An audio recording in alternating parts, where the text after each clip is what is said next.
Hi అండి. ఈరోజు మనం మన ప్రస్తుతం టెట్ మరియు డిఎస్సి పరీక్షల్లో పండుగల గురించి అడుగుతారు కదా! అలా అడిగే పండుగల్లో ఒక పండుగ అయిన బోనాల పండగ గురించి మనకి 5వ తరగతి పాఠ్యపుస్తకంలో ఇవ్వడం జరిగింది. ఈరోజు మనం దాన్ని నేర్చుకుందాము. ఇందులో ముఖ్యమైనవి కొన్ని ఉన్నాయి. వాటిని కూడా మనము నేర్చుకుందాము. తెలంగాణ రాష్ట్రమంతా ఘనంగా జరుపుకునే పండుగలలో ఎంతో ముఖ్యమైనది బోనాల పండుగ ఒకటి. ఈ పండుగను ఆషాఢ మాసంలో ప్రారంభించి శ్రావణ మాసం చివరి దాకా జరుపుకుంటారు. వర్షాలు బాగా కురవాలని, పాడి పంటలు బాగా అభివృద్ధి చెందాలని, ప్రజలంతా ఎట్లాంటి అనారోగ్యాల బారిన పడకుండా ఉండాలని, అమ్మవారిని గ్రామదేవతలను కోరుకుంటూ జరుపుకునే పండుగ ఇది. ఆషాఢ మాసంలో దేవి తన పుట్టింటికి పోతుందని నమ్మకం.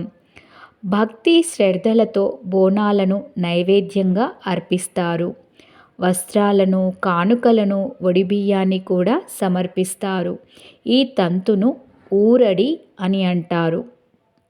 బోనం అంటే భోజనం, కుండ అనే మరో అర్థం కూడా ఉన్నది. ఇదే దేవికి సమర్పించే నైవేద్యం. కొత్త మట్టి కుండకు పసుపు రాసి, కుంకుమ బొట్లు పెట్టి, వేపాకులను జడలాగా అల్లి కుండకు కడతారు. పూలమాల కూడా కడతారు. ఆ కుండలో పసుపు కలిపి వండిన అన్నంతో పాటు పాలు, పెరుగు, బెల్లం, అల్లం, పచ్చిపులుసు, ఆకుకూర మొదలగు వంటకాలను నైవేద్యంగా పెట్టుకొని దానిపై మరో చిన్న కుండను పెడతారు. దానిని కూడా అలంకరించి దానిలో నీళ్లు పోసి అందులో కొంచెం బెల్లం, పెరుగు వేస్తారు. దీనినే సాక అంటారు. ఈ చిన్న కుండపై మట్టి కంచుడు ఉంచి అందులో నూనె పోసి గండదీపం వెలిగిస్తారు. డప్పులతో, పోతరాజు ఆటలతో, మంగళహారతులతో ఊరేగింపుగా గుడికి పోతారు.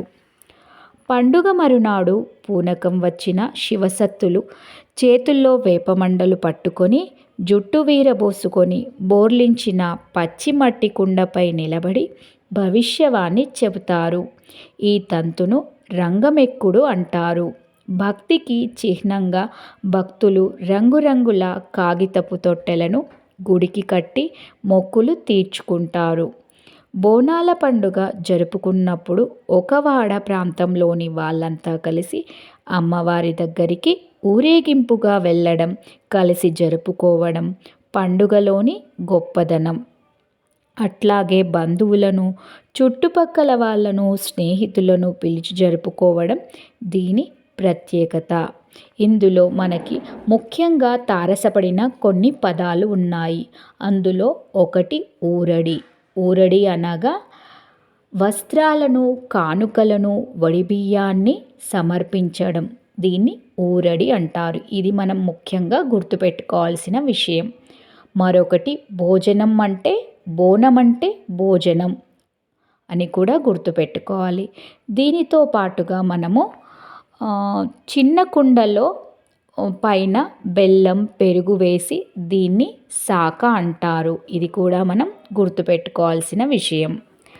మరొకటి పండగ మరునాడు శివసత్తులు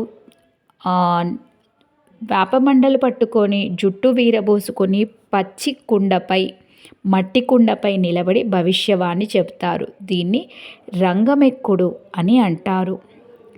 ఈ ముఖ్యమైన కొన్ని పదాలు వచ్చినాయి కదా, వీటి ద్వారా మనకి ప్రశ్నలను